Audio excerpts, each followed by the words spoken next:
Hello everyone, welcome to texture math. आज के session में हम CSS के टेक्स्ट डेकोरेशन के शॉर्ट हैंड प्रॉपर्टी को समझेंगे।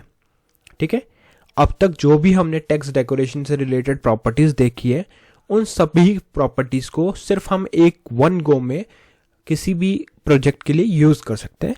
तो इस पर्टिकुलर सेशन में हम वही डिस्कस करेंगे कि कैसे हम इस शॉर्ट हैंड प्रॉपर्टी का यूज करते हैं, text decoration short hand property का, कौन कौन सी ऐसी प्रॉपर्टीज हैं जिसको इसमें कंबाइन नहीं किया जा सकता, और कौन कौन सी प्रॉपर्टीज हैं जिसको कंबाइन करके एक सिंपल लाइन में आप सारी इस वैल्यूज को पास कर सकते हो। ठीक है, क्योंकि इसमें से कुछ प्रॉपर्टीज हमने ऐसी भी डिस्कस की हैं जो इसके साथ इंक्लूड नहीं हो सकती, तो वो भी समझना बहुत इंपॉर्टेंट है। तो इस सेशन के एंड तक हमें पता चल जाएगा कि क्या text decoration short hand property होती है, क्यों हमें इसे यूज़ करना चाहिए, कौन कौन सी प्रॉपर्टीज इसके साथ कंबाइन हो सकती है और कौन सी प्रॉपर्टीज इसके साथ कंबाइन नहीं होगी। साथ में हम ये भी देखेंगे इसके एडवांटेजेस क्या हैं, स्ट्रक्चर क्या है, कैसे सिंटैक्स फॉलो करना होता है और इसको यूज़ करने से क्या बेनिफिट मिलेगा। वो एडवांटेजेस में ही हम डिस्कस करेंगे कि क्या ऐसे बेनिफिट्स हैं जिसकी वजह से हम इसको यूज़ करते हैं। जैसे अगर आप लोगों ने पहले सेशंस देखे होंगे तो बॉर्डर वाली शॉर्ट हैंड प्रॉपर्टी हमने देखी थी, तो उसी तरह यहाँ पे शॉर्ट हैंड प्रॉपर्टी हम यूज़ करेंगे जिससे लाइंस ऑफ कोड पे भी इम्पैक्ट आने वाला है। ठीक है, तो ये सारी चीज़ें अपन डिस्कस करेंगे। बट सेशन शुरू करने से पहले जस्ट एक रिकमेंडेशन है कि अगर अभी तक आप लोगों ने पहले वाले सेशंस नहीं देखे हैं तो आप पहले उनको देख सकते हो, क्योंकि ये जो पूरी प्लेलिस्ट है एक प्रॉपर सीक्वेंस और सिंक में, तो अगर आप इसको सीक्वेंशियली ही फॉलो करोगे तो और भी ज़्यादा इजी रहेगा आप लोगों के लिए ऑनगोइंग टॉपिक को समझना और उसको इम्प्लीमेंट करना। ठीक है, तो स्टार्ट करते हैं कोड से। कोड देखोगे तो बिल्कुल सिंपल सा अभी हमने नोट किया हुआ है, जहाँ पे हमने एक टाइटल डाला है और एक हमने हेडिंग डाली है CSS cascading style sheets by texture meth.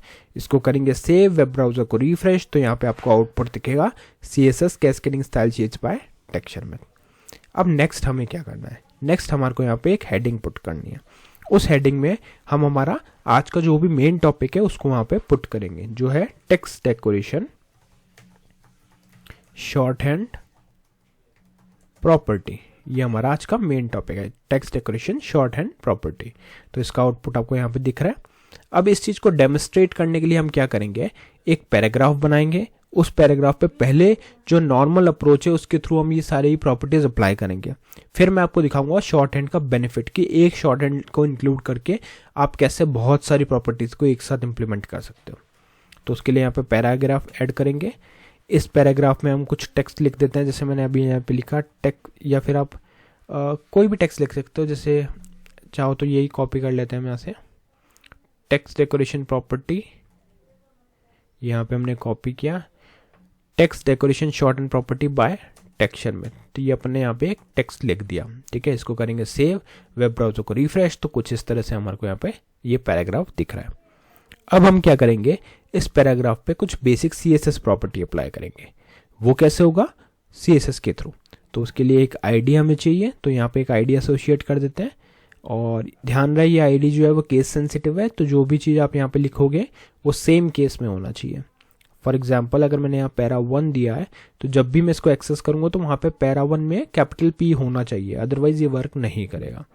ठीक है, तो ये प्रोवाइड कर दिया। अब आपको जाना है सीधा यहाँ पे स्टाइल पे, और स्टाइल पे जाके आपको यहाँ पे इस ID को एक्सेस करना हैश सिंबल के साथ। तो यहाँ हैश यूज़ करेंगे, इधर लिखेंगे para 1 opening closing curly braces, और इसके अंदर हम जो भी CSS प्रॉपर्टी हमें अप्लाई करनी है वो यहाँ पे लिखेंगे।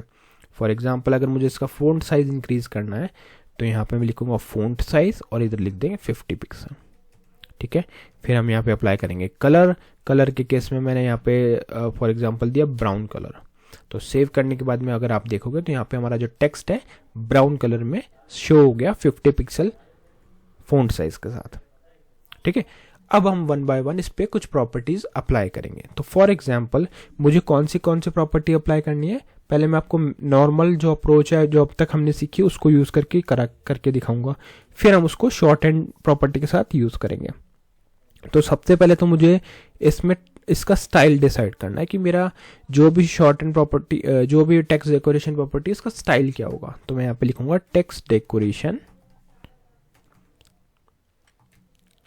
टेक्स्ट डेकोरेशन, यहाँ पे आ जाएगा स्टाइल।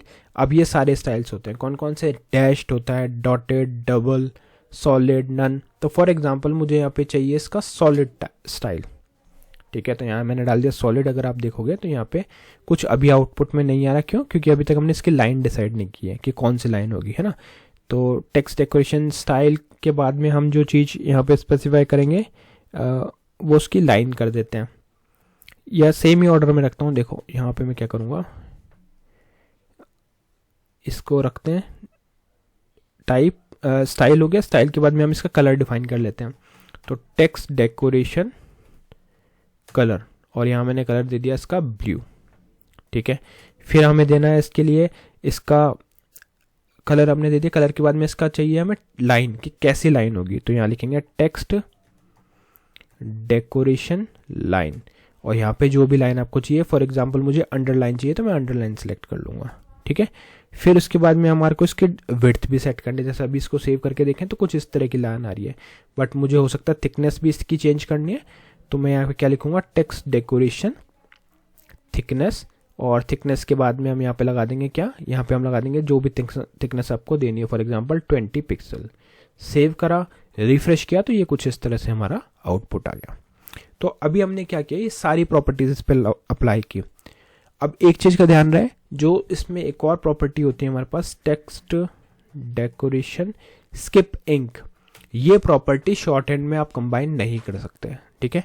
तो इस चीज़ का हमें पता होना चाहिए कि शॉर्ट हैंड में कौन सी प्रॉपर्टी इंक्लूड नहीं होती। शॉर्ट हैंड में text decoration skip ink property include नहीं होगी। अगर आपको ये अप्लाई करना है तो इसके लिए आपको सेपरेटली इसको यूज़ करना होगा, अदरवाइज ये नहीं वर्क करेगा। क्लियर है यहाँ तक? अब हमने क्या करा, ये तो पता कर लिया कि कौन सी प्रॉपर्टी इंक्लूड नहीं होती, और अभी के लिए मैं इसको इंक्लूड कर भी नहीं रहा। इसको करते हैं सेव, रिफ्रेश, तो यहाँ तक ये चीज़ सेट हो गई। बट हमने तो बात की थी शॉर्ट हैंड, तो शॉर्ट हैंड में क्या होता है, ये सारी प्रॉपर्टीज आप एक ही बार में अप्लाई कर सकते हो। कैसे? देखो अब अपन क्या करेंगे, यहाँ से इस पूरे पोर्शन को कमेंट कर देते हैं, स्लैश स्टार स्टार स्लैश, ठीक है। ये मैंने कर दिया इसको, यहाँ से हम पूरा कमेंट, तो जैसे ही कमेंट करेंगे तो हमारा जो पैराग्राफ है नॉर्मल आने लग जाएगा, जो बस फ़ॉन्ट साइज और कलर आ रहा है, बाकी सब टेक्स्ट डेकोरेशन का पार्ट हट गया। अब उस चीज़ को इम्प्लीमेंट करेंगे अपन शॉर्ट हैंड प्रॉपर्टी से। तो उसके लिए जो यूज़ करना है वो आपको यूज़ करना है टेक्स्ट डेकोरेशन, ठीक है, और सिर्फ टेक्स्ट डेकोरेशन, उसके आगे कुछ नहीं होगा। अब हमारे को सबसे पहले इसका डिफाइन करना है इसका type, style, not type, style. तो फॉर एग्जांपल मुझे सॉलिड चाहिए, उसके बाद में हमें इसका कलर डिफाइन करना है, तो मुझे कलर चाहिए ब्लू। कलर के बाद में हमें इसको लाइन डिफाइन करनी है, तो लाइन मैंने लिया अंडरलाइन, और फिर उसके बाद में मैंने डाल दिया 20 पिक्सल। सेव करा, रिफ्रेश किया, तो आप देखोगे बिल्कुल सेम आउटपुट हमें यहाँ पे मिल रहा है। तो इससे कितनी सारी लाइन्स ऑफ कोड हमने रिमूव कर दी। यहाँ पे देखो, पहले 1 2 3 4 लाइन्स ऑफ कोड हमने लिखा था इस चीज़ को अप्लाई करने के लिए, और अब सिर्फ अब सिंगल लाइन ऑफ कोड के थ्रू यही सेम प्रॉपर्टी अप्लाई कर पा रहे हैं इस टेक्स्ट के लिए। तो यही एडवांटेज होता है शॉर्ट हैंड प्रॉपर्टी का। क्लियर? यहाँ तक सब सही है। बट यहाँ पे एक डाउट हो सकता है आप लोगों को कि अगर फॉर एग्जांपल मैंने अंडरलाइन यहाँ से कट करके इससे पहले मैंने अंडरलाइन डिफाइन किया, तो क्या ये वर्क करेगा? रिफ्रेश किया तो ये वर्क कर रहा है, मतलब ऑर्डर इस पर इफेक्ट नहीं कर रहा है। जो आप वैल्यूज़ पुट करोगे उस वैल्यूज़ के अकॉर्डिंग वो ऑटोमेटिकली डिसाइड करेगा कि कौन सी वैल्यू हमें कहाँ पे अप्लाई करनी है। 20 पिक्सल होगा तो वो थिकनेस कंसिडर करेगा, अंडरलाइन है तो उसका स्टाइल लाइन कंसिडर करेगा, और सॉलिड है तो उसका स्टाइल। अब ऐसा ज़रूरी नहीं है कि आपको यही चीज़ हमेशा फिक्स रखनी है। कई बार जैसे रिक्वायरमेंट के अकॉर्डिंग हमारे को इसका स्टाइल वगैरह चेंज करना है तो वो भी हम कर सकते हैं। सिंपली जैसे मैंने सॉलिड की जगह पे डैश्ड यूज़ किया फॉर एग्जांपल, सेव किया, रिफ्रेश किया, तो डैश लाइन आ जाएगा। जैसा भी टेक्स्ट होगा उस अकॉर्डिंग यहाँ पे आ जाएगा। क्लियर? और जो चीज़ मैंने बताया कि स्किप इंक यहाँ पे आपको यूज़ अगर करना है तो उसके लिए आपको सेपरेटली, जैसे अगर मैं यहाँ पे नन लिखूँगा तो क्या ये वर्क करेगा? देखो नन के केस में वो रिमूव ही कर दिया उसको, मतलब वो चीज़ वहाँ पे वैलिड नहीं है। तो ये चीज़ आपको ध्यान रखनी है, इसको इंक्लूड नहीं करना। उसके लिए आप अलग से text decoration skip ink use कर सकते हो। टेक्स्ट डेकोरेशन स्किप इंक आप यहाँ पे यूज़ करके और फिर वहाँ पे नन सेट कर सकते हो अगर नन चाहिए तो फिर उस केस में अभी तो खैर ये डैश्ड लाइन है, अगर सॉलिड लिखोगे तो वो वहाँ पे इम्पैक्ट दिखेगा। जैसे वाई को टच कर रहा है ऑल दो थिकनेस की वजह से ये इतना इम्पैक्ट दिख नहीं रहा है यहाँ पे, बट ओवरऑल पॉइंट यही है कि जब भी हम text decoration skip ink use करेंगे तो उस टाइम पे हमें ये ध्यान रखना है कि इस एपरेट होगा। टेक्स्ट डेकोरेशन शॉर्ट हैंड में हम कौन सी प्रॉपर्टी डाल सकते हैं वो हमने यहाँ पे देख ली, जो है text decoration style, colour, line और थिकनेस। क्लियर? तो आज के सेशन के लिए इतना ही था। नेक्स्ट सेशन में हम बाकी टॉपिक डिस्कस करेंगे। So thank you for watching texture math.